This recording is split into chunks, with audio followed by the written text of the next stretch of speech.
श्रीमद्भागवते महापुराणे चतुर्थस्कन्धे अथ तृतीयोऽध्यायः।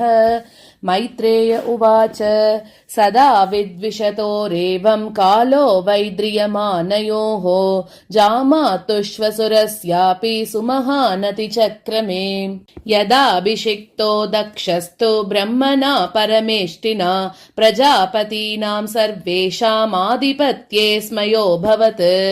इष्ट्वा स वाजपेयेन ब्रह्मिष्टानभिभूय च बृहस्पतिसवं नाम समारेभे क्रतुतमम्। तस्मिन् ब्रह्मर्षयः सर्वे देवर्षि पितृदेवताः आसन् कृतस्वस्त्ययनाः तत्पत्न्यश्च सभर्तृगाः। तत् उपश्रुत्य नभसि केचराणां प्रजल्पतां सती दाक्षायणी देवी पितुर्यज्ञमहोत्सवम्। व्रजन्ति सर्वतो दिग्भ्य उपदेववरस्त्रियः विमानयाना सप्रेष्टा निष्ककण्ठी सुवाससः।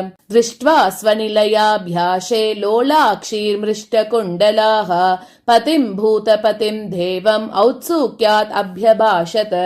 सत्युवाच प्रजापतेस्ते श्वसुरस्य साम्प्रतं निर्यापितो यज्ञमहोत्सवः किल।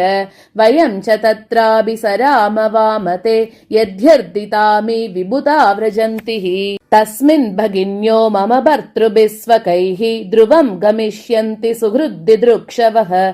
अहं च तस्मिन् भवताभिकामये सहोपनीतं परिबर्हमर्हितुम्। तत्र स्वश्रूर्मे ननु भर्तृसम्मिता मातृश्वश्रू क्लिन्न दियं च मातरं द्रक्ष्ये शिरोत्कण्ठमनामहर्षिभिः उन्नीयमानं च मृडाध्वरध्वजम्। त्वय्येददाश्चर्यमजात्ममायया विनिर्मितं भाति गुणत्रयात्मकं तथाप्यहं योषितदत्वविच्यते दीनादिदृक्षे भव मे भवक्षितिम्। पश्य प्रयान्तिरभवान्ययोषितोऽपि अलङ्कृताः कान्तसखावरूतशः यासां व्रजद्भिः शितिकण्ठमण्डितं नभो विमानैः कलहं स पाण्डुभिः। कथं सुतायाः पितृगेह कौतुकं निशम्य देहः सुरवर्यनेङ्गते अनाहुता अभ्यभियन्ति सौहृदं भर्तुर्गुरो देहकृतश्च केतनम्। तन्मे प्रसीदेदममर्त्यवाञ्छितं कर्तुं भवान् कारुणिको भतार्हति। त्वया आत्मनोर्देहमदभ्रचक्षुषा निरूपितामानुगृहाण याचितः। ऋषिरुवाच एवं गिरित्रः प्रियया बिभाषितः प्रत्यभ्यदत्त प्रहसन् सुहृत्प्रियः। संस्मारितो मर्मभितः कुवागिषून् यानाहको विश्वसृजां समक्षतः। श्रीभगवानुवाच त्वयोदितं शोभनमेव शोभने अनाहुतापि अभियन्ति बन्धुषु ते यद्यनुत्पादितदोषदृष्टयो बलीयसा नात्म्यमदेन मन्युना। विद्यातपो वित्तवपुर्वयः कुलैः सतां गुणैर्षड्भिरसत्तमेतरैः स्मृतौ हतायां भृतमानदुर्दृशः स्तब्धा न पश्यन्ति हि धाम भूयसाम्। नैतादृशानां स्वजनव्यपेक्षया गृहान् प्रतीयात् अनवस्थितात्मनां येभ्यागतान् वक्रधियाभिचक्षते आरोपितभ्रूभिरमर्शनाक्षिभिः। तथारिभिर्न व्यतते शिलीमुखैः शेतेर्दिताङ्गो हृदयेन दूयता स्वानां यथा वक्रधियां दुरुक्तिभिः दिवानिशं तप्यति मर्मताडितः।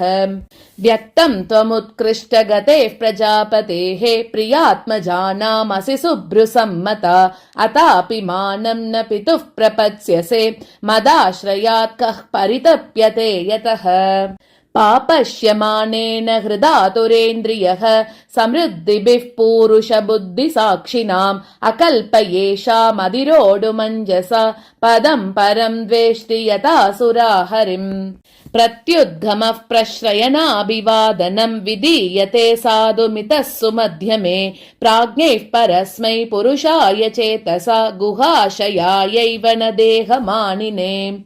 सत्त्वं विशुद्धं वसुदेव शब्दितं यदीयते तत्र पुमानपावृतः सत्त्वे च तस्मिन् भगवान् वासुदेवो ह्यदोक्षजो मे नमसा विधीयते तत्ते निरीक्ष्यो न पितापि देहकृद् दक्षो मम द्विड्ददनुव्रताश्च ये यो विश्वसृग्यज्ञगतं वरोरुमाम् अनागसं दुर्वचसा करोतिरः यतिव्रजिष्यसि अतिहाय मद्वचो भद्रं भवत्यान ततो भविष्यति सम्भावितस्य स्वजनात् पराभवो यदा स सद्यो मरणाय कल्पते।